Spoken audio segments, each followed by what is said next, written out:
Pernah tak anda tertanya-tanya, apa agaknya yang berlaku dalam kepala seorang penulis?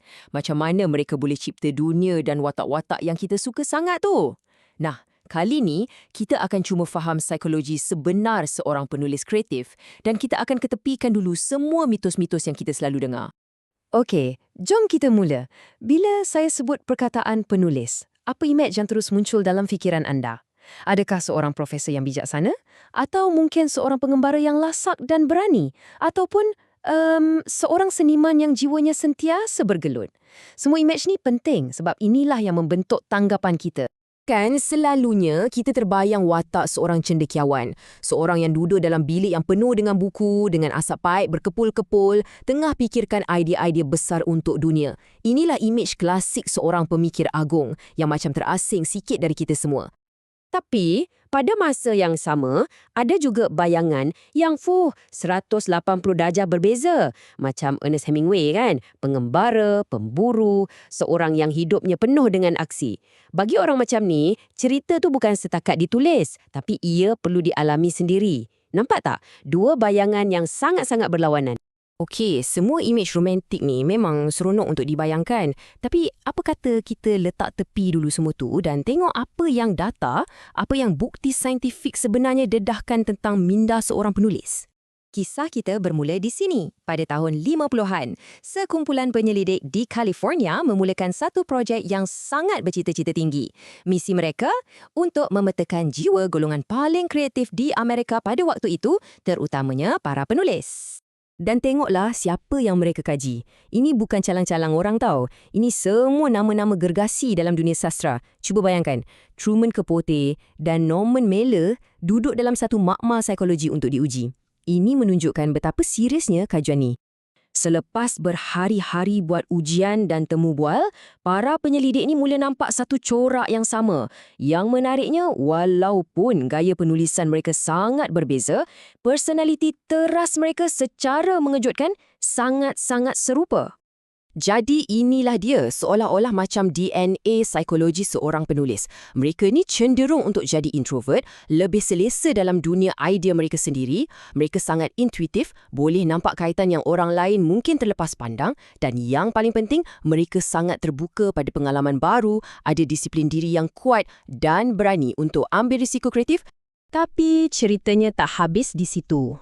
Di sebalik semua ciri-ciri yang hebat ni, kajian tu terjumpa sesuatu yang lain. Sesuatu yang lebih gelap dan agak meresahkan. Satu sisi lain dalam dunia kreativiti. Kata-kata dari ketua penyelidik ni, Frank Barron, merumuskan segalanya. Dia kata penulis ni nampak lebih sihat dari segi mental sebab mereka ada kekuatan untuk mencipta. Tapi pada masa yang sama, mereka juga nampak lebih sakit sebab mereka menunjukkan kerapuhan terhadap isu kesihatan mental. Macam mana boleh jadi macam tu kan? Seolah-olah mereka hidup serentak di dua kutub yang ekstrim. Beberapa dekad kemudian, satu lagi kajian penting dijalankan di tempat yang paling berprestij untuk penulis di Amerika, Iowa Writers Workshop. Kajian oleh Andreessen pada tahun 1987 ni telah menukarkan pemerhatian tadi kepada data. Data yang tak boleh disangka lagi. Dan datanya memang buat orang tergamam. 80%. Cuba ambil masa sekejap untuk hadamkan nombor tu. 80% penulis dalam kajian ni didapati ada sejarah gangguan mood, kebanyaknya gangguan bipolar. Sekarang, bandingkan dengan kumpulan kawalan, orang biasa yang bukan penulis, hanya 30%. Jurangnya terlalu besar. Ini bukan lagi satu kebetulan. Jadi, ini membawa kita kepada persoalan yang paling besar. Kenapa? Mana satu yang datang dulu? Adakah proses kreatif itu sendiri yang membuka pintu kepada masalah mental? Ataupun adakah orang yang bergelut dengan masalah mental ni lebih cenderung untuk jadi kreatif? Kajian-kajian yang lebih baru mula mencadangkan jawapan yang kita mungkin tak sangka. Puncanya mungkin bukan terletak pada orangnya, tapi pada proses kreatif itu sendiri. Ya, perbuatan menulis itu yang mungkin secara tak sengaja boleh jadi satu perangkap psikologi. Okey, ada satu konsep psikologi yang penting kat sini, namanya renungan disforik. Ia bukan sekadar rasa sedih biasa. Ini adalah keadaan bila fikiran kita tersekat macam dalam replay mode untuk perasaan negatif. Kita asyik fikir pasal kesedihan tu. Kenapa ia berlaku? Apa akibatnya? Sampai kita makin terperangkap dalam lingkaran tu. Macam mana benda ni jadi pada penulis? Bayangkan macam ni, seorang penulis guna pengalaman pahit dalam hidup dia sebagai bahan cerita. Setiap kali dia baca balik atau edit babak tu, dia sebenarnya memaksa diri dia untuk hidup semula dalam trauma tu berulang-ulang kali.